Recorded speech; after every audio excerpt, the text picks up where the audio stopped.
Olá, bom dia a todos. É um prazer estar aqui diante de um público tão representativo do segmento, né? Eu sou sócia fundadora do Instituto Enlace. O Instituto Enlace é uma empresa expert na formação e capacitação dos profissionais de suprimentos, né? Com uma visão estratégica. Então, o nosso propósito realmente é disseminar conhecimento, né, nesse segmento que é o meu ramo de atuação também. Eu sou profissional da área de suprimentos há mais de 20 anos, não gosto muito de falar essas datas. Hoje eu fiz uma conta lá fora, me assustei quando eu vi quanto tempo já. E profissional como executiva e também como consultora. Então, falar sobre a metodologia, para mim, realmente é bastante gratificante. E, normalmente, nos nossos treinamentos, esse assunto, a gente fala em torno de umas 16 horas, mais ou menos, por aí. Então, a gente vai começar agora e só vai acabar amanhã, não é isso? Não, tenho o desafio hoje de, em 30 minutos, passar para vocês o que é, não é, a metodologia e qual é o impacto desse método. Eu digo que não é nem um método, é uma filosofia de trabalho, né? É uma filosofia de como comprar em 30 minutos. Okay? E eu quero começar essa conversa fazendo com que vocês refletissem um pouco, né? É mais um processo de reflexão do que eu falar o que é a metodologia. E essa reflexão passa por essa questão, né? Nós, como profissionais da área de suprimentos, nós deveríamos pensar todos os dias em qual valor nós estamos gerando para a nossa organização. Qual é o valor que a gente gera? Ah, Silene, isso é fácil. Será que é fácil mesmo? Será que a gente para no dia a dia para pensar sobre isso ou a gente está sempre correndo, né? Sempre ocupado, sempre suprindo, atendendo a operação, atendendo o cliente interno, né? Qual é esse valor que a gente gera para a nossa organização? E aqui, logicamente, eu entendo que a maioria do público é da área de suprimentos, mas para quem não é, também vale, né? Esse valor que eu gero é reconhecido? Eu consigo mostrar isso para a organização? É mensurável? É palpável? É tangível esse valor que eu gero para a organização? É sustentável no tempo? Ou ele é pontual?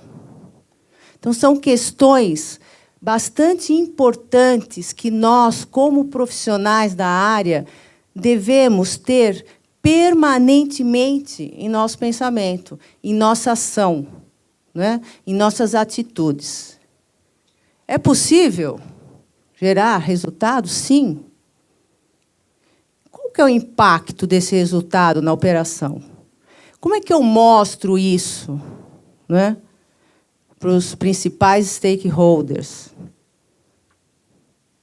Eu gosto de trazer esse slide, ele é bastante importante em todos os aspectos. Ele exemplifica factualmente qual é o resultado que a área de suprimentos pode gerar na organização. Pode gerar e gera na organização. Aqui nós temos um exemplo de uma demonstração de resultados do segmento hospitalar, onde 38%, em média, está nos gastos, né, da organização. Todos os gastos, desde o saco de lixo até a prótese que a instituição gasta e compra. Então, matérias-primas, produtos, serviços, etc. considerando, né, 100% de faturamento. Então, vamos lá. Considerando 100% do faturamento, 38% eu gasto em despesas, serviços, materiais, equipamentos, projetos, obras, ok? Desses 100, em torno de 40% é mão de obra, CLT. Logicamente que nessa linha de gasto, nós da área de suprimentos não temos atuação, ok? Combinado até aí? Impostos, em média, 12%, e uma margem, um lucro de 10%. Tudo bem, Silene. E aí? Ótimo. Vamos supor que nós, né, com a nossa atividade, com uma abordagem estratégica da área, conseguimos reduzir desses 38%, que é onde nós temos ação, 5%. Opa! Isso passaria dos meus 38% de gastos para 36%. Ok? Para onde vão os 2%, pessoal? Para onde vai? Para o resultado. Isso significa um aumento na minha lucratividade em 20%. O que significa 20% da minha lucratividade se eu pensar nisso vindo do faturamento da organização? Fácil? Não. Para cada real que eu economizo, para cada real no meu resultado, significa 12 a 18 reais a mais no meu faturamento. O que representa isso para nós? Isso é gerar valor. Ok? Logicamente que eu posso trazer o faturamento. Só que quanto mais faturamento eu trago, mais despesa. Sim. Né? Enquanto eu economizando, não. Esse slide, gente, é sensacional. Se a gente pensar um pouquinho na evolução da atividade de suprimentos, da atividade de compras, nós vamos ver que lá até 1980, o foco da atividade de compras era comprar. Por pedido, requisição, né? Sem processos, okay? Sem integração entre as áreas. E muitas vezes não, na maioria das vezes, muito descentralizada. Então, a gente costuma dizer que até 1980, o foco da área de suprimentos era um foco na execução da compra. Foco transacional, que nada mais é do que as requisições, consolidação das requisições, as cotações, pedido e recebimento. Em 1990, com o advento, em 1980, o que houve que mudou? Em 1980, houveram muitas atividades no mundo, né? Muitas mudanças. Uma delas, o processo de globalização, da internet, da quebra da hegemonia do dólar, do aumento do preço do petróleo. Isso fez com que as organizações mudassem completamente a sua forma de atuar, principalmente a área de suprimentos. Né? Porque as organizações tiveram as suas margens reduzidas. Margens reduzidas, pressão para redução de custos, porque o acionista não quer perder margem, certo? Então, foi aqui, exatamente nessa época, que se entendeu, e aí digamos, um estrategista, um guru, chamado Kraujik, ou Kralik, entendeu que a área de suprimentos deveria ter uma outra abordagem, sim, uma abordagem estratégica. E aí, a partir dos anos 90, a área de suprimentos passou a ter um foco no processo de compras, já pensando na redução de custos. Ok? E é aqui que surgiu a metodologia de Strategic Sourcing, que foi desenhada por uma consultoria americana. Anos 2000, o foco da área de suprimentos passou a ser o foco no custo total, não só na redução de preços, mas também na redução, e no entendimento e no controle, na redução de todos aqueles custos inerentes à utilização de um bem ou serviço. Tudo aquilo que eu gasto, a partir do momento que um bem, um material ou um serviço, um bem ou material entra dentro da organização, ou um serviço começa a ser desenvolvido. 2010, o foco na estratégia, ou seja, a área de compras integrada com as outras áreas da organização. E para 2025 é o foco colaborativo. Vocês devem ter ouvido, já devem estar ouvindo falar nessa questão da colaboração, né? Um mundo colaborativo. Isso não é diferente aqui na área de suprimentos. Então, qual é a evolução real da área de suprimentos? Ela passou a ser uma área geradora de custos para uma área geradora de lucro. Né? Então, aqui, a evolução da área mostra o porquê do slide anterior. Alguma dúvida? Muito bem. Então, nós deixamos de ter um foco, né, na operação, para que eu chegue e me torne uma área geradora de resultado.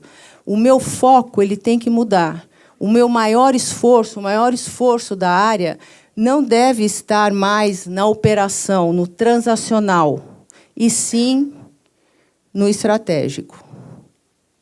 Okay?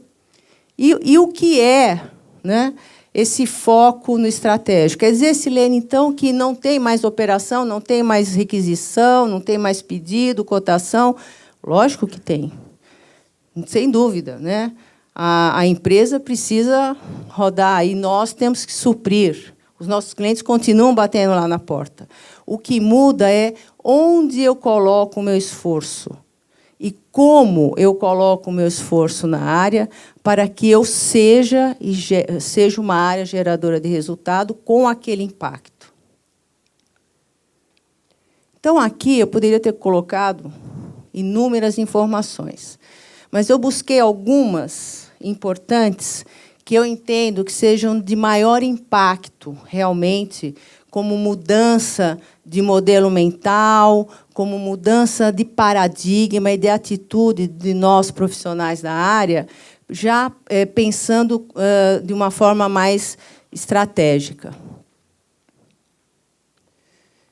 Então, a primeira abordagem aqui é a identificação de oportunidades de redução de custos através de análise do gasto da organização, que a gente chama de diagnóstico de gastos, ou uma metodologia de spend analysis. Né? Importantíssimo eu ter a visão do todo, okay? Para que eu consiga atuar e definir as estratégias corretas de abordagem de cada tipo de compra, de cada categoria de compra. Inclusive, eu vou abrir um parênteses, ficou muito fácil fazer a palestra depois da palestra da Daniela, do Alexandre, né? Do nosso colega da C. Camargo, não é isso? Porque a gente vai puxar vários ganchos daqui. Então, é importantíssimo para nós, né, gestores da área de suprimentos, entendermos quanto que a empresa compra. Puxa, Silene, mas eu não tenho essa abordagem. Mas, então, quanto que está na sua responsabilidade de compras? Se você é um coordenador de suprimentos, ou se você está fazendo algum projeto dentro da área, qual é a responsabilidade que está na sua... Qual o valor, qual é o gasto, qual é o expend que está na sua responsabilidade? Isso é importantíssimo, porque, a partir do momento que eu tenho a visão do todo, eu consigo definir como eu tenho que atuar nas categorias. A gente vai ver como isso. Uma outra abordagem, o foco estratégico, é a integração da área de suprimentos no board da organização, na linha de decisão, né? No nível C, que a gente fala, no C-level da organização. Vou mostrar isso um pouquinho por quê. A realização de projetos de redução de custos específicos. Por que é importante você fazer um projeto de redução de custos? Porque ele alavanca resultados. E a gente sabe bem que o nosso dia a dia é bastante atribulado.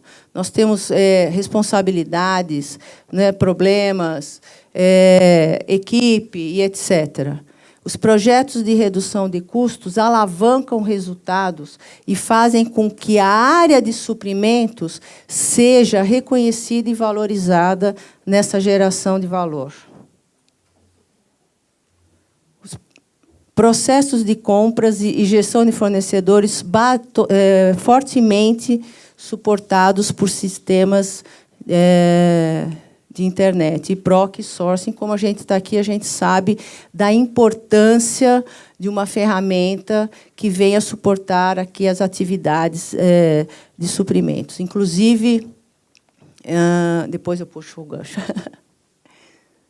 A crescente terceirização dos processos operacionais, que eu deixei até aqui propositadamente, que antes, né, se falava muito, a curva C pode ser terceirizada, a gente pode fazer um outsourcing desses itens, mas não só desses itens. E a gente vai ver aqui, daqui a pouquinho, quais outras categorias que podem ser terceirizadas, sim, né, fazer parte de um outsourcing. Clubes de compras, colaboração de compras. Vou ser sincera para vocês, eu ouço esse assunto desde lá de 97, quando eu, pela primeira vez, tomei conhecimento do que era a metodologia de Strategy Sourcing. Desde lá, a gente fala em clube de compras, compras colaborativas, né? E agora, somente agora, que realmente esse conceito está se amadurecendo. E a gente está falando mais, mas eu ainda vejo, com algumas exceções, poucas iniciativas, né?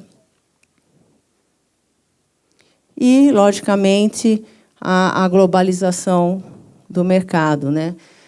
Fornecedor também e também de profissionais.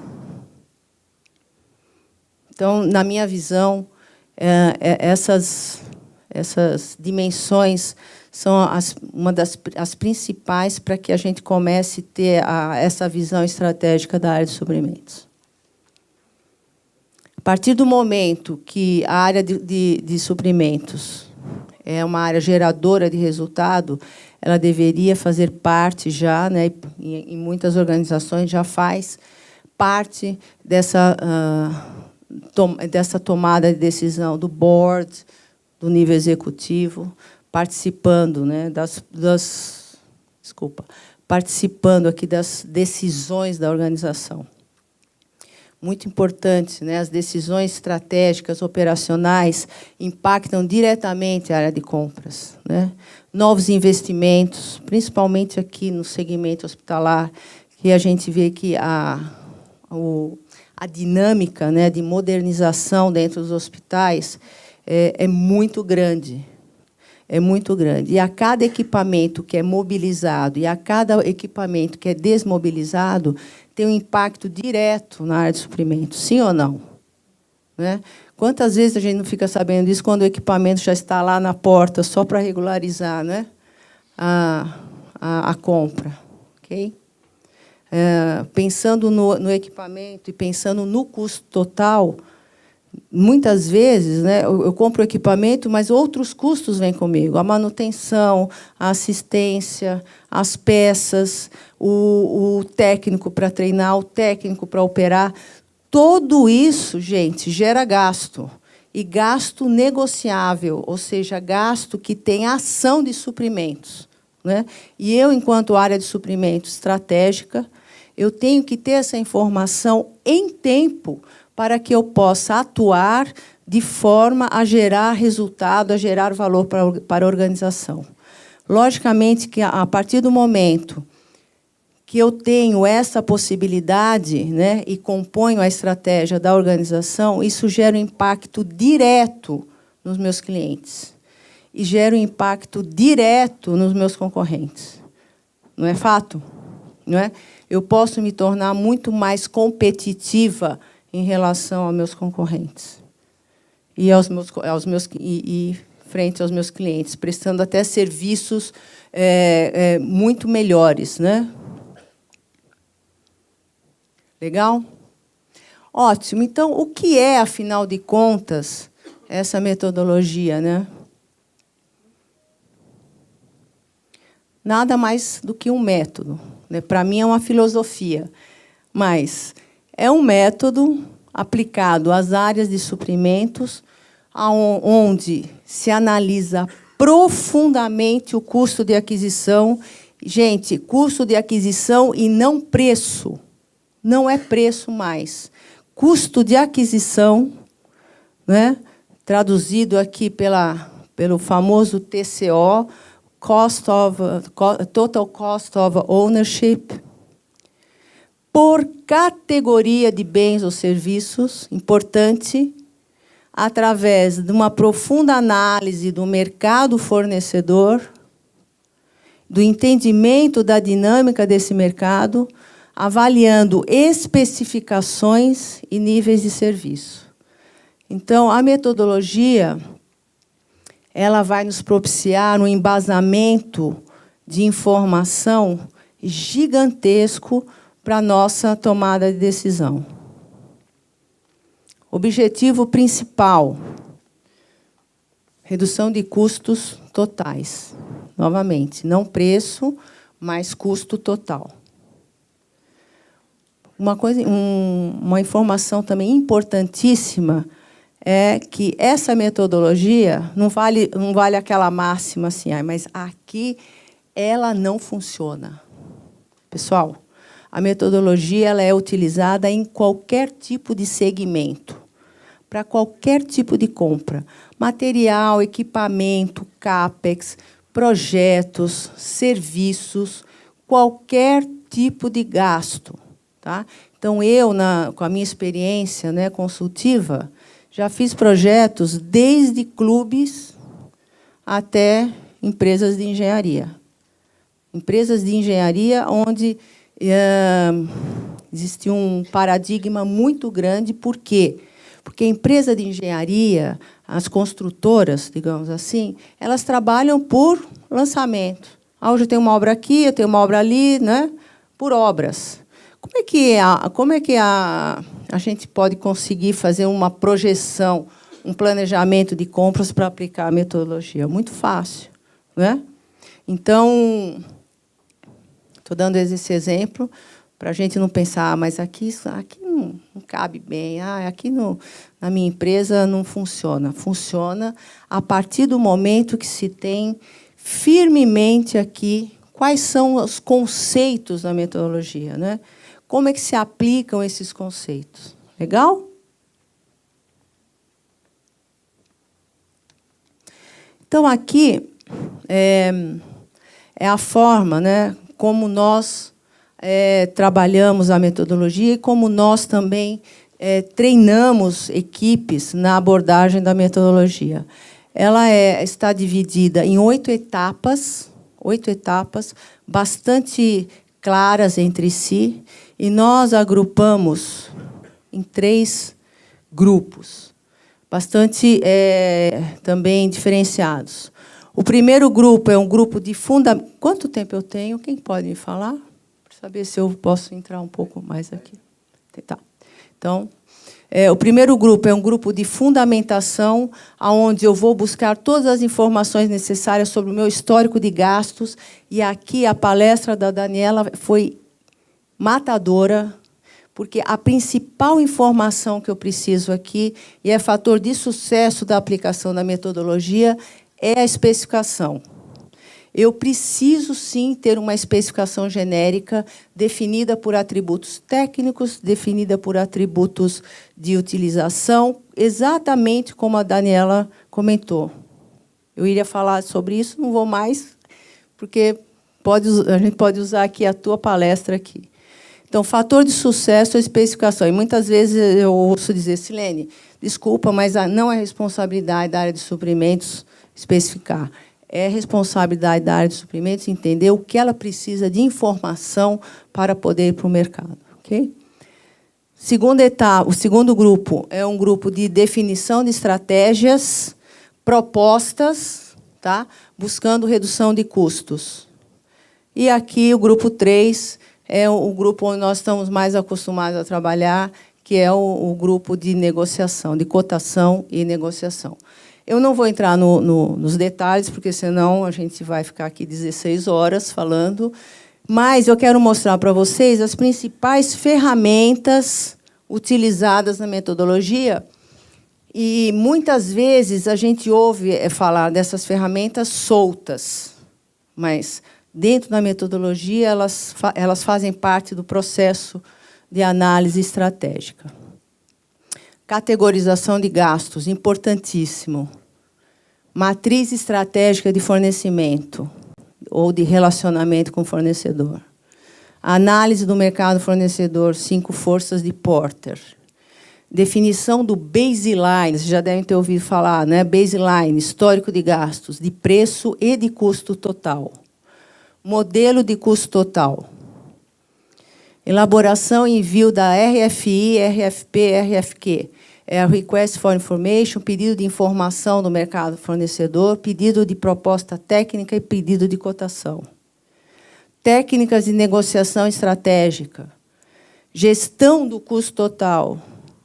Gestão de categorias, gestão de fornecedores, indicadores de desempenho e programas de relacionamento, SRM, Supplier Relationship Management. De todas essas, só para a gente hoje bater um papo, eu identifiquei uma, que é a matriz estratégica de fornecimento, que é a matriz de Kraujik, que, curiosamente, é a primeira ferramenta desenhada especificamente para a área de suprimentos. Porque todas as outras a gente pegou emprestado. Pegou emprestado da estratégia, pegou emprestado do marketing, mas a matriz ela foi desenhada pelo Kraujik, que é aquele cidadão lá em 1980, e o foco dela é entender os relacionamentos do cliente, né, eu, comprador, em relação ao mercado fornecedor, e a percepção do mercado fornecedor em relação ao cliente. Hoje a gente vai falar um pouquinho dela, só da nossa percepção. Como qualquer matriz, né, avaliativa, eu tenho aqui 2 variáveis para serem compostas. E aqui as 2 variáveis são criticidade do item ou da categoria, que é o que a gente vai ver, para a empresa. Então, são os impactos internos da nossa compra. E a outra variável é o mercado fornecedor. São riscos externos, né? Qual o tamanho do risco que eu tenho em relação a esse mercado fornecedor? É a complexidade desse mercado. Então, 4 quadrantes. O primeiro quadrante, ele vai me dizer se eu tenho aqui uma alta criticidade e um alto impacto no meu fornecimento, que eu tenho itens ou categorias que a gente vai ver estratégicas, com foco no relacionamento. Então, se eu tenho categorias que estão aqui, não adianta, gente, eu querer negociar preço com o meu fornecedor. Eu não vou conseguir. Eu tenho que buscar outras alavancas de redução de custo, outras alavancas para garantir aqui o meu fornecimento. Né? Ok? Então, a gente vai ver já o quê. Então, aqui eu foco no relacionamento de longo prazo com o meu fornecedor. O outro quadrante a gente chama de gargalo, ou crítico, que é onde eu tenho aqui uma criticidade baixa para média, mas eu tenho um mercado fornecedor complexo, eu tenho um risco de abastecimento. Então, que tipo de relacionamento eu tenho que ter aqui nesse quadrante com o meu fornecedor? Não é? A gente vai ver já. Eu tenho que ter aqui a garantia do abastecimento. tenho que ter com ele aqui ações que me façam não ficar, como a gente fala, aí, com o pincel na mão, né? Muito bem. O terceiro quadrante a gente chama de alavancagem, que é onde eu tenho aqui uma criticidade de média para alta da categoria em relação à organização e um mercado fornecedor de baixa complexidade. O que eu tenho aqui? Eu tenho um poder de alavancagem, de redução de custos, né? Onde eu posso aqui explorar o meu poder de compra. Então, aqui, muitas vezes, é interessante as compras colaborativas, como eu falei com vocês, estou até me antecipando. E nesse quadrante também. Ótimo. Então, aqui entram as RFPs, né, cotação e etc. A gente vai ver já já. E o último quadrante, que é o quadrante que a gente fala do piloto automático. Ou seja, pessoal, o meu esforço aqui tem que ser bastante inferior a esses outros três. Então, aqui, o foco é na padronização do produto, na padronização do serviço, otimização de estoques, né? Redução de preço mesmo aqui. Legal? Vocês já conheciam essa matriz? Quem conhecia? Muito bom. Ótimo.